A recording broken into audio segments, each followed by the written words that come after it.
ശ്രീഹരേ നമ. ശ്രീ ഗുരുവായൂരപ്പ ശരണം. ശ്രീ മഹാദേവി നമ. അപ്പൊ ഇത് ഇന്നിപ്പം 180ാമത്തെ എപ്പിസോഡാണ് നമ്മൾ ചെയ്യുന്നത്.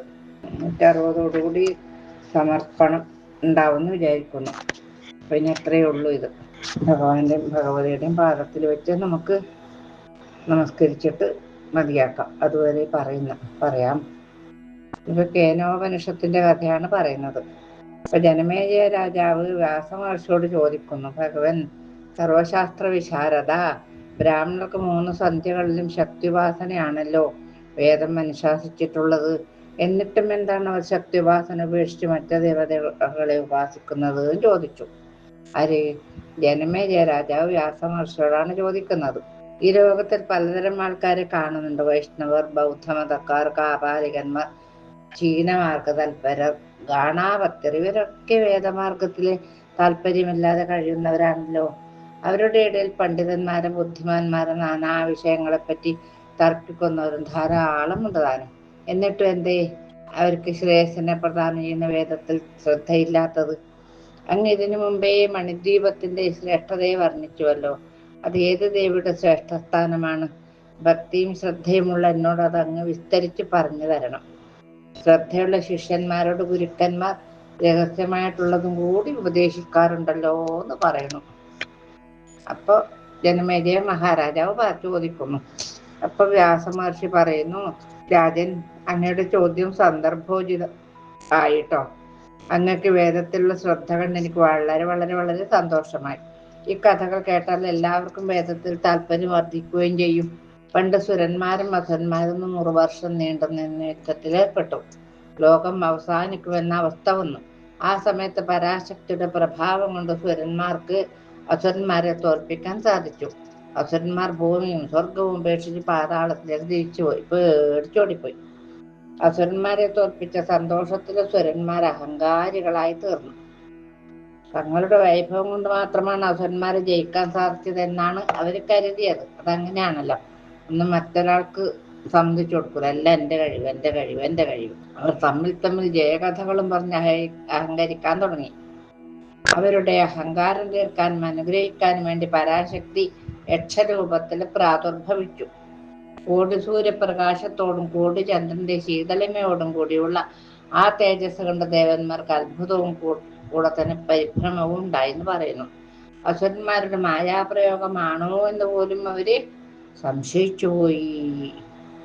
ദേവന്മാർ പരസ്പരം പറഞ്ഞു, ഇതിന്റെ യഥാർത്ഥ സ്ഥിതി അറിയാൻ ആരെങ്കിലും ആ തേജസ്സിന്റെ അടുത്തേക്കൊന്ന് പോകണം. അതറിഞ്ഞിട്ട് വേണം ഇനി എന്ത് ചെയ്യണമെന്ന് ആലോചിക്കാൻ. ദേവേന്ദ്രൻ അഗ്നിദേവനെ വിളിച്ചു പറഞ്ഞു, ദേവ, അങ്ങാണല്ലോ ഞങ്ങളുടെ ശ്രേഷ്ഠമായ മുഖം. അങ്ങ് പോയി ഈ പ്രഭാവത്തിന്റെ നിജസ്ഥിതി ഒന്ന് അറിഞ്ഞിട്ട് വരാമോ എന്ന് ചോദിച്ചു. മതഗർഭിതനായ ദേവേന്ദ്രന്റെ വാക്കുകൾ കേട്ട് അഗ്നിദേവൻ യക്ഷ തേജസ്സിന്റെ അടുത്തെത്തി. അപ്പോൾ ആ തേജോപുഞ്ചം ചോദിച്ചു, നീ ആരാണ്? ഇവിടെ വരുവാൻ കാരണം എന്താണ്?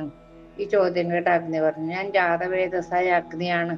ഈ വിശ്വം മുഴുവൻ ഭസ്മമാക്കാനുള്ള ശക്തി എനിക്കുണ്ട് എന്ന് പറഞ്ഞു. അതാണ് തന്നെ പുകഴ്ത്തുന്നു ഓരോരാളും. അതാണ് ഈ അപകടം വരുന്നതും. ഇത് കേട്ടാ തേജസ് പറഞ്ഞു, നിനക്ക് ഇത്രയൊക്കെ ശക്തി ഉണ്ടെങ്കിൽ ഈ പുൽക്കൊടി ചാമ്പലാക്കി കാണിക്കൂ എന്ന് പറഞ്ഞു.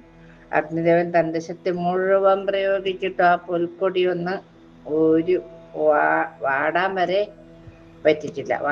വാട്ടം വരെ വരാൻ സാധിച്ചില്ല. ലജ്ജിതനായ വന്യദേവൻ തന്റെ നിസ്സഹായ അവസ്ഥ ദേവേന്ദ്രനോടും മറ്റു ദേവന്മാരോടും പറഞ്ഞു. ഇത് കേട്ട ദേവേന്ദ്രൻ വായുദേവനെ വിളിച്ചു പറഞ്ഞു, നമുക്ക് എന്തും സാധിക്കുമെന്ന് വിചാരിച്ചത് വിഡ്ഢിത്തമായി. ഇനി അങ്ങ് തന്നെ പോയി സർവവൃത്താന്തങ്ങൾ അറിഞ്ഞു വരണം. അങ്ങ് എല്ലാവരുടെയും എല്ലാ ശക്തികളെയും ധരിക്കുന്ന പ്രാണനാണല്ലോ.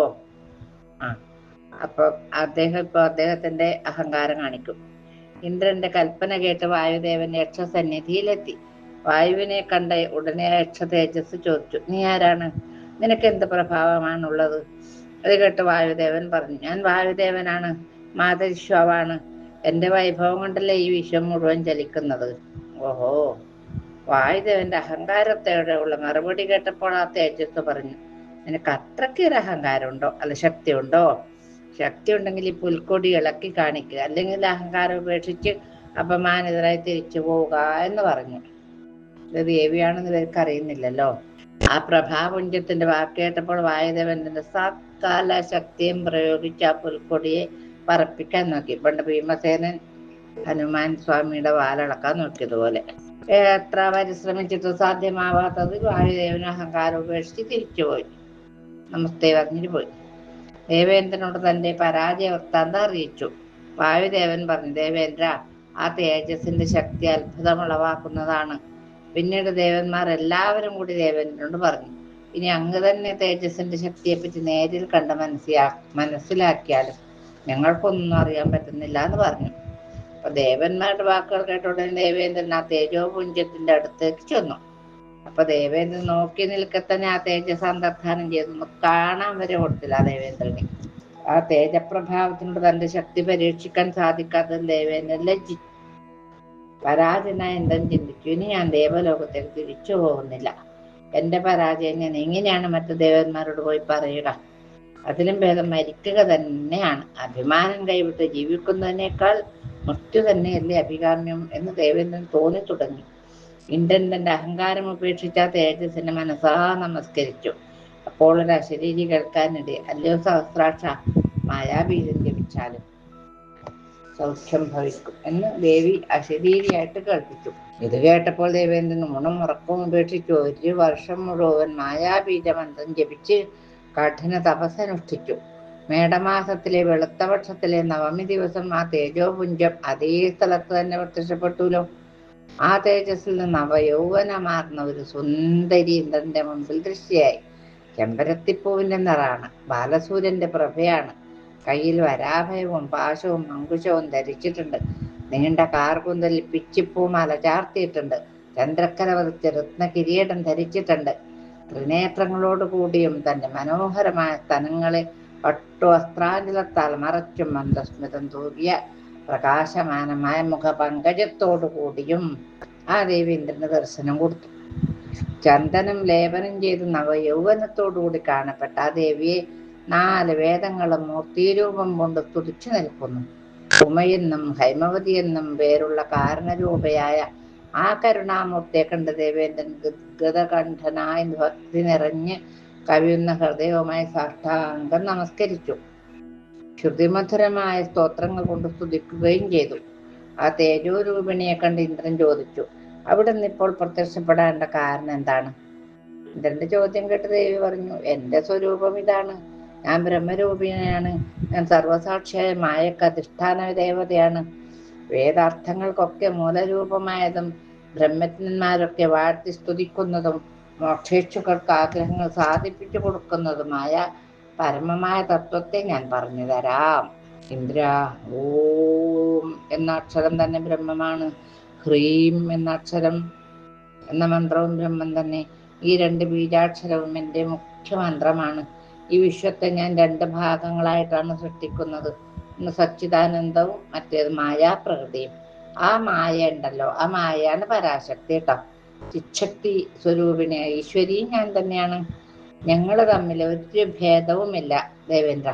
ചന്ദ്രനും നിലാവും ചേർന്ന് നിൽക്കുന്നത് പോലെയാണ് ഈ മായയും എന്നിൽ നിന്ന് ഭിന്നമല്ലാതെ നിൽക്കുന്നതെന്ന് മനസ്സിലാക്കുക. പ്രളയകാലത്ത് ഈ ജഗത്ത് മുഴുവൻ മായാസ്വരൂപിണിയായി എന്നിൽ വിലയിക്കുന്നു. പിന്നീട് പ്രാണികളുടെ കർമ്മപരിഭാഗം കൊണ്ട് ലോകത്തെ സൃഷ്ടിക്കാൻ ഞാൻ അവ്യക്തഭാവത്തിൽ നിന്ന് വ്യക്തിഭാവം കൈക്കൊള്ളുന്നു. അന്തർമുഖാവസ്ഥയാകുമ്പോൾ മായ എന്നും ബഹിർമുഖാവസ്ഥയാകുമ്പോൾ തമസ് എന്നും പറയുന്നു. ആ തമോ രൂപത്തിൽ നിന്ന് സൃഷ്ടിയുടെ ആദ്യത്തിൽ സത്വഗുണം ഉണ്ടാവുന്നു, രജോ ഗുണം ഉണ്ടാവുന്നു, തമോ ഗുണം ഉണ്ടാവുന്നു.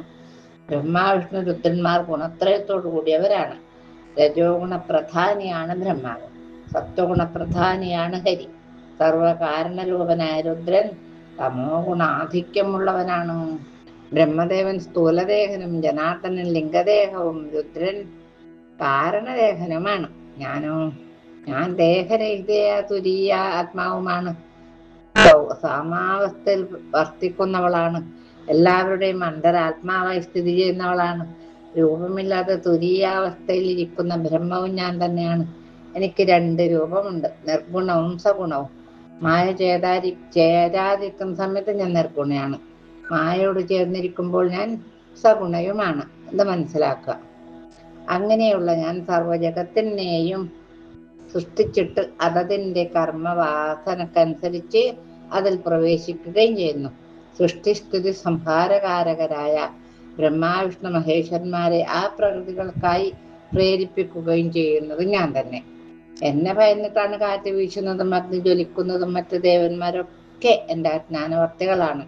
ഞാൻ പ്രസാദിച്ചത് കൊണ്ടാണ് നിങ്ങൾക്കന്ന് അസുരന്മാരെ ജയിക്കാൻ സാധിച്ചത് കേട്ടോ, അത് മറക്കണ്ട.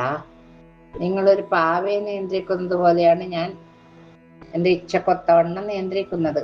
ചിലപ്പോൾ ദേവന്മാർ ജയിക്കുന്നു, ചിലപ്പോൾ അസുരന്മാർ ജയിക്കുന്നു, രണ്ടും എൻ്റെ നിശ്ചയമാണ്. അപ്രകാരം ഇരിക്കുന്ന എന്നെ മറന്ന് നിങ്ങൾ അഹങ്കരിച്ചത് കൊണ്ടാണ് ഞാൻ നിങ്ങളിൽ നിന്ന് എൻ്റെ ശക്തിയെ പിൻവലിച്ചത്. നിങ്ങളെ അനുഗ്രഹിക്കാൻ വേണ്ടിയാണ് 800 രൂപയും കൊണ്ട് ഞാൻ പ്രത്യക്ഷപ്പെട്ടത്. അതുകൊണ്ട് അഹങ്കാരം ഉപേക്ഷിച്ച് സച്ചിദാനന്ദ സ്വരൂപിണിയായ എന്നെ ശരണാഗതി അടഞ്ഞാലും ദേവേന്ദ്രാന്ന് ജഗദംബിക പറഞ്ഞു. എന്നെ ഇത്രയും പറഞ്ഞ് മൂലപ്രകൃതിയായ ഞാൻ ദേവി അന്തർധാനം ചെയ്യുകയും ചെയ്തു. ഇന്ദ്രാദിദേവന്മാരും അഹങ്കാരം ഉപേക്ഷിച്ച് ദേവിയെ ഭജിക്കാൻ തുടങ്ങി. അവർ ത്രിസന്ധ്യകളിലും ഗായത്രി ജപനിഷ്ഠരായി ദേവി ആരാധിച്ചു പോന്നു. ഇപ്രകാരം സത്യയുഗത്തിൽ എല്ലാവരും ഗായത്രി ജപിക്കുകയും ഓം ഹ്രീം എന്ന മൂലമന്ത്രത്തെ ജപിക്കുകയും ചെയ്തു. വിഷ്ണുപാസനയോ ശിവോപാസനയോ നിത്യവും അനുഷ്ഠിക്കണമെന്ന് വേദത്തിൽ പറയുന്നില്ല. എന്നാൽ ഗായത്രി ഉപാസന അത്യുത്തമമാണെന്ന് എല്ലാ വേദങ്ങളിലും ഘോഷിക്കുന്നുണ്ട്. ഗായത്രി ഉപേക്ഷിച്ച ബ്രാഹ്മണന്റെ ഗതി അധോഗതി തന്നെയാണ്. മറ്റൊരു ഉപാസനയും ചെയ്തില്ലെങ്കിലും തർക്കമില്ല.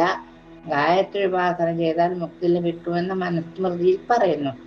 അപ്രകാരമുള്ള ഗായത്രി ഉപാസനയെ ഉപേക്ഷിച്ച് വിഷ്ണുപാസനയിൽ മുഴുകിയവനും ശിവോപാസനയിൽ മുഴുകിയവനും നരകത്തിൽ പതിക്കും.